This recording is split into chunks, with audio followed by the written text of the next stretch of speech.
ئێمە لە پارێزگای هەڵبجە ئەمڕۆ پێشوازیی گەرمان لە بەڕێزان سەفیری کۆماری رووسیا لە عێراقی فدرال و قۆنسوڵی کۆماری رووسیا لە حکومەت یەرێمی کوردستان کرد.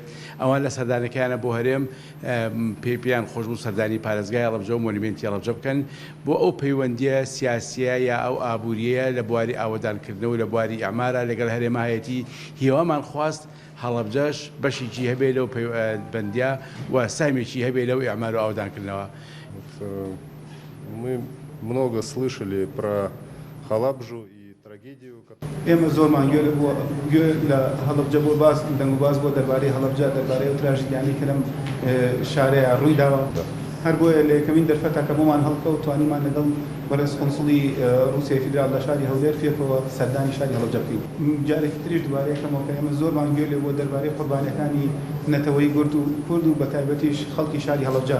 بەڵام کاتێک هاتین بۆ و شتەکان ڕووداوەکانمان بە چاوی خۆمان بینی کاریگەریکی زۆری لەسەر بەجێهێشتی. لە ناخی دڵمەوە هیوادارم ئەم لاپەڕە خەماوی مێژووی ئەم شارە تەنها بمێنێتەوە لە مێژووە و هیچ کاتێک جارێکی ترشتێکی وا دوبارە نەبێت لەم شاردا. Россию, про ее культуру и литературу больше, чем я.